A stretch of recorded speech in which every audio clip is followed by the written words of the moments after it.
বিরতির পর আবার আমন্ত্রণ আপডেট 24-এ। দর্শক, ছাত্র আন্দোলনের সমর্থনে বিক্ষোভ করে আরব আমিরাতে সাজা পেয়ে মুক্তির পর দেশে ফিরছেন 12 বাংলাদেশি। আরও জানাতে চট্টগ্রামের শাহ আমানত বিমানবন্দর থেকে যুক্ত হচ্ছেন সহকর্মী রনি দত্ত। রনি, কি আপডেট আছে আপনার কাছে? তারা বিমানবন্দরে নেমেছেন কিনা?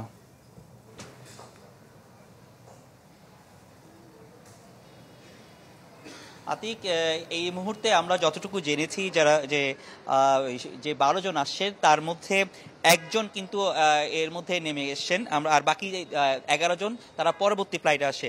আমি যে একজন নেমে আসছেন বা এখানে এসে গেছেন, তার নাম হচ্ছে বিশ্বজিৎ দে। তিনি আসলে বোয়ালখালী কানুঙ্গুপাড়া ওনার বাড়ি।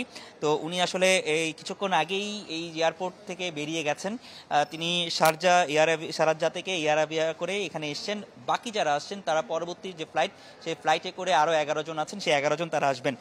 এবং আমরা যতটুকু জেনেছি তাদের আসারও একেবারেই অল্প কিছুক্ষণের মধ্যে তারাও হয়তো বের হয়ে যাবেন, এখানে আসবেন, সেই বিষয়টা আমরা আসলে জেনেছি। তবে প্রাথমিকভাবে যারা এসছেন তার কাছে আসলে জেনে সেই যে অভিব্যক্তিটা আসলে জানিয়েছে যে তার কাছে আসলে খুবই ভালো লাগছে তিনি যে দেশে আসতে পেরেছেন খুব সহজেই, সেজন্য সরকারকে তিনি আসলে আন্তরিকভাবে ধন্যবাদ দিয়েছেন। কারণ তার 10 বছরের সাজা হয়েছিল, সেখানে আসলে তার কোনো কিছু করার ছিল না। 16 বছর ধরে তিনি প্রবাসে ছিলেন। তার যে সেখানে যে ব্যবসা প্রতিষ্ঠান ছিল বা দোকান ছিল, সেটি আসলে কোনো কিছু ছাড়াই তিনি চলে এসেছেন। তো তিনি যে আসতে পেরেছেন বা এই যে সাজাটি মকুফ হয়েছে, সেটি তার জন্য আসলে চরম খুশির বিষয়।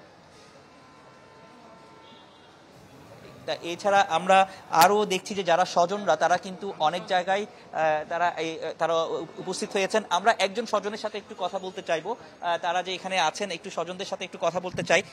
আপনি একটু যে আপনারা কে আসছে আপনার এবং কেমন লাগছে যদি একটু বলতেন।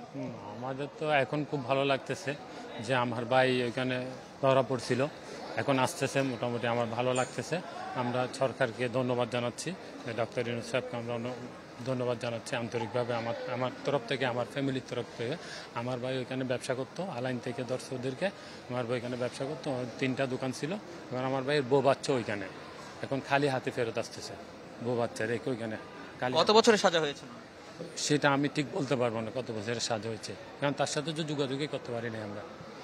এই যে সব মিলিয়ে একটা অনিশ্চয়তা ছিল, সেই অনিশ্চয়তাটা কেটে গেছে। তো তাদের যে ফ্যামিলি পরবর্তীতে কি আপনারা দাবি করছেন যদি একটু বলেন। আমরা চাই সরকার একটা পুনর্বাসন করুক, এটা আমাদের দাবি।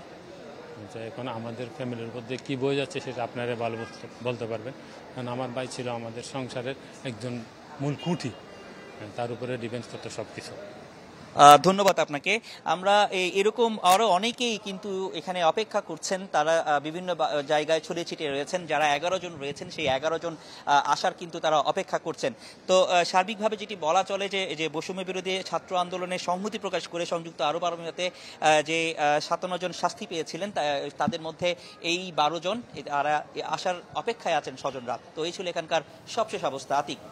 জি রনি, অনেক ধন্যবাদ আমাদের সাথে যুক্ত হবার জন্য। চট্টগ্রামের শাহ আমানত বিমানবন্দর থেকে জানাচ্ছিলেন সহকর্মী রনি দত্ত।